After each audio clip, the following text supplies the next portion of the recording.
the streets of Causeway Bay are changing. For Chan Ho Nam, it's no longer about bloody turf wars. It's about survival in a world where power hides behind business deals and betrayal cuts deeper than any blade. When a ruthless Malaysian tycoon and a rival gang leader set their sights on him, Ho Nam is forced into a high-stakes battle that will test his loyalty, his brothers, and his future in the Triad world. If you love stories of loyalty, betrayal, and the rise and fall of Hong Kong's most infamous triads, don't forget to subscribe and hit the bell. I've got plenty more epic recaps coming your way. The movie opens with Ho Nam accompanying Tin Yung to visit the grave of his brother, Mr. Chang.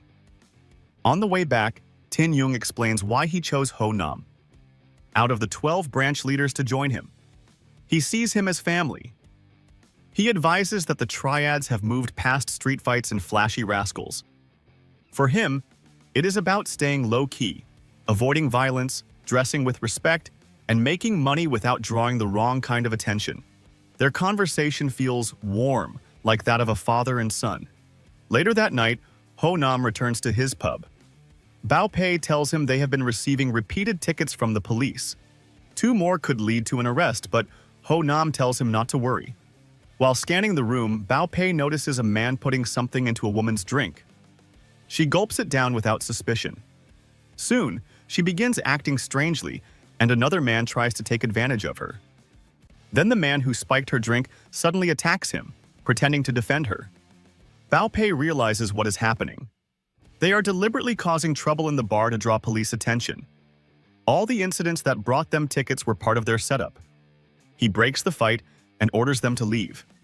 The troublemakers turn out to be members of the Tong Singh society. When they refuse to back down, Bao Pei calls for Ho Nam. Ho Nam asks them politely to leave, but their leader appears. He introduces himself as Sito Ho Nam, sharing the same name.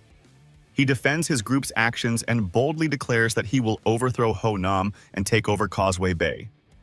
Ho Nam remains calm and again asks him to leave with his men. But the taunts continue. It seems the Tong Singh society cannot resist stirring up trouble. During the standoff, a police inspector named Lee, who happens to be in the bar, steps in and warns them not to cause trouble. He has no evidence but knows they are Triad members. He introduces himself as the new inspector in charge of the Anti-Triads Bureau of Wan Chai. Unlike his predecessors, he will not turn a blind eye or give face to anyone. At the slightest clash, he will take them in. With nothing else to do, Sito leaves the club with his men. Ho Nam feels relieved, thinking the matter is over. But he is unaware of the plan being set in motion behind the scenes. This time, they will not leave loose ends. Outside, Ho Nam runs into an old friend and former Hung Hing Triad member, Big Head. He has just been released from prison and now works as a street newspaper vendor. He hopes to live a responsible and peaceful life after serving his time. Pretending not to know Ho Nam and Bao Pei, he tries to avoid any connection to their Triad lifestyle. A flashback shows a clash between Hung Hing and another Triad that led to manslaughter. At the time, Ho Nam and Big Head were gang leaders. When Hung Hing's leader B asked who would take the blame, Big Head volunteered to go to jail. Back in the present, Big Head eventually relaxes and spends some time with them. He explains that he thought he would only serve 3 years but was sentenced to 9, ultimately serving 8 years behind bars. Ho Nam and Bao Pei try to convince him to return to the Triad, but he refuses. He regrets wasting 8 years of his youth in prison and wants nothing to do with that life. They argue that he cannot make a decent living selling newspapers. Big Head becomes visibly annoyed. He says he will find another way to survive but will never rejoin the Triad. He walks away, unwilling to return to the life that once sent him to jail. In Malaysia, Tin Yung, Sister 13, Ho Nam, Brother K, and other Hung Hing branch leaders attend a gathering hosted by Chinese-Malaysian businessman Datuk Chan Ka Nam. The meeting is for a potential business alliance. Tin Yung introduces his leaders to Ka Nam, and the atmosphere is warm and welcoming. Ka Nam proposes a gambling cruise ship business aimed at attracting Hong Kong tourists. He wants Ho Nam to oversee the project, having heard of his honesty and loyalty. He promises him both commission and a monthly salary. During the trip, Ho Nam notices a Malaysian woman named Mei Ling. They exchange glances, each showing interest. The next day, while Ho Nam is having lunch with Sister 13 and Ben, May approaches the table. She flirts briefly before they finally exchange contact information. Back in Hong Kong, Tong Singh members harass Big Head on the street. They demand money for protection, despite him holding a government hawking license. When he refuses, they assault him and take his earnings. Some Hung Hing members happen to be nearby and step in to help, but Big Head remains cold toward them. He knows their involvement will only cause him more problems. The following day, his fears come true. Tong Singh rascals attack again, splashing paint on his newspapers and setting them on fire. Big Head tries to put out the flames while also chasing the culprits. Hung Hing members catch a few and beat them, but scatter when police arrive. Most of Big Head's newspapers are destroyed, leaving him frustrated and defeated. After returning from Malaysia, Ho Nam is taken in by police for questioning about the incident between Big Head and the Tong Singh members. During the meeting, Inspector Lee listens as Ho Nam points out the obvious culprits, but questions why Lee always singles out him and Hung Hing. Later, Ho Nam and Bao Pei find Big Head at a boxing gym. He is venting his frustration in the ring. They try to convince him to join Hung Hing in taking revenge for his destroyed business, but he refuses. He blames their earlier intervention for escalating the situation. After much persuasion, he succumbs. To show they're cool, he invites Ho Nam to spar with him in the ring. Not long after, Ho Nam welcomes Ka Nam and his crew to Hong Kong. While there, he receives a call from immigration. May has arrived in the city but has been detained for possessing counterfeit currency. She claims she is unaware of it and lists Ho Nam as her only contact. He goes to the airport to secure her release. Ho Nam brings May to his grandmother's home. They share dinner with Big Head and others, enjoying a brief moment of warmth and togetherness. Ho Nam later meets Ka Nam to finalize their partnership. He does not fully understand every detail in the contract. Ka Nam tries to explain it to him, but he tells him not to stress about it. He signs the contract out of trust. The gambling cruise ship launches in a grand opening ceremony. Among the guests is a business figure known as Uncle Seven. May is at his side, much like when Ho Nam first saw her in Malaysia. When Ho Nam approaches, she acts as if she does not recognize him or remember sharing dinner the night before. Ho Nam chooses to play along. Moments later, Sito and his crew arrive at the party. Ho Nam tells them they were not invited, but Ka Nam steps in, explaining that he personally invited them. He wants to collaborate with Sito to organize a boxing match as a side attraction. Ho Nam and the others are taken aback by the turn of events. Sito indirectly suggests that each triad put forward a representative for the match, and Ka Nam quickly supports the idea. Big Head, who is also at the event, volunteers to represent Hung Hing. He is skilled at boxing and probably sees this as a chance to get back at the Tong Singh rascals for what they did to him.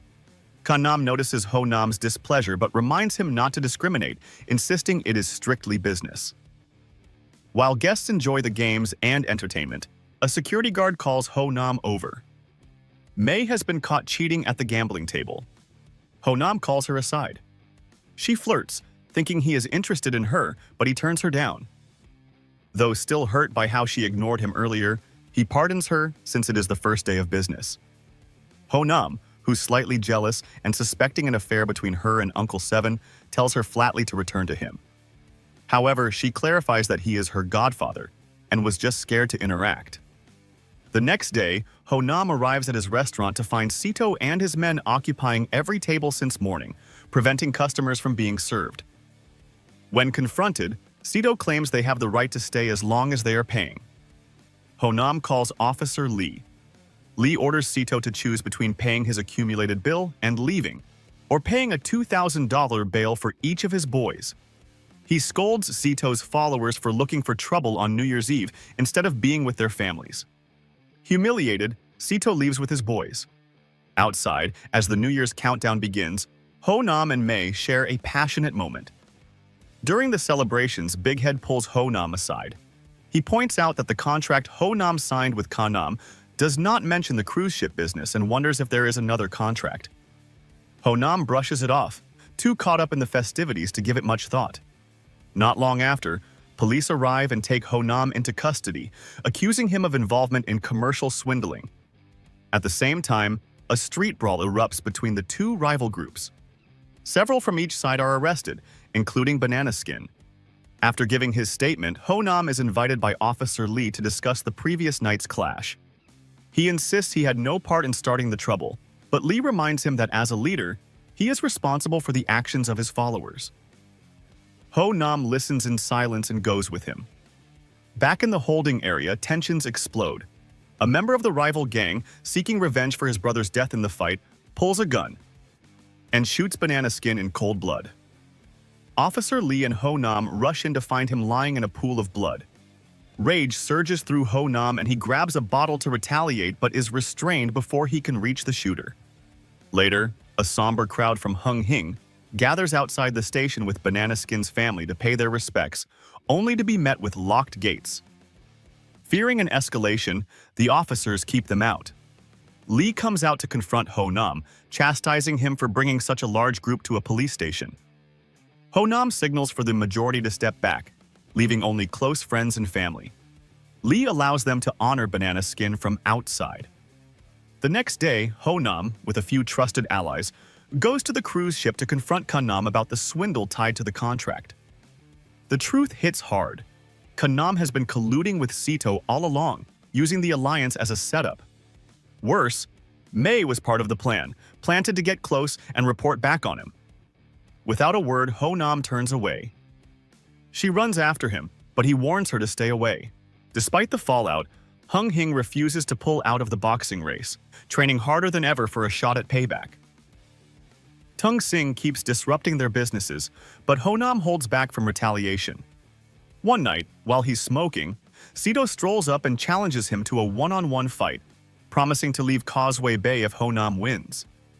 Ho Nam accepts without hesitation.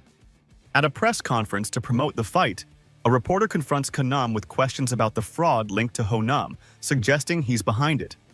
Visibly rattled, Kanam lashes out and orders her removed. Other journalists protest, threatening to walk out. Sito smooths things over, and Kanam scrambles to repair his image, claiming to be a respectable businessman and pledging most of the fight's proceeds to a women's charity. His show of generosity is short-lived.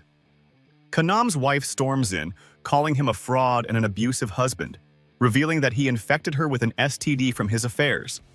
The room erupts while May and Ho Nam watch with quiet satisfaction. Realizing this war won't be won with fists alone, Ho Nam reconnects with May after she calls one night to explain her side. Together, they plot Kanam's downfall, enlisting Tai Fei, now running a publishing firm, to help. The plan works. The Hong Kong Commercial Crimes Bureau arrives with Malaysian Interpol, linking Kanam to swindling and murder. Before he's taken away, he begs Sito for help. Sito shakes his head and tells him there's no escaping this before walking away. Uncle Seven shuns Kanam for getting involved in such a mess. He tells him that the cruise business has been stripped from him and handed to Ho Nam. May takes a final jab, revealing she was the one who brought his wife to the press conference. Outside, reporters swarm as Ho Nam and Sito cross paths. Asked if the fight is still on, Sito smirks.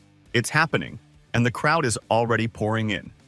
Meanwhile, Kanam tries to slip away after a bathroom break, but Bao Pei catches him. The boxing match kicks off. Big Head, carrying the hopes of Hung Hing, steps in looking tense. His opponent, Young, the pride of Tong Singh, enters with swagger. But the tide turns fast. Big Head dominates.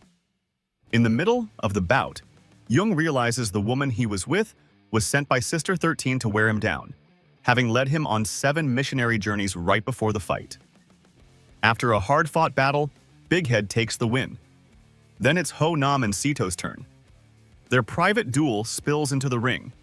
His followers try to get involved, but he warns them to back off. It's his fight alone. Blow by blow, Ho Nam outmaneuvers him, finishing the fight with a decisive victory. In the aftermath, police, now siding with Ho Nam, round up Tong Singh troublemakers. Kanam is led away in disgrace.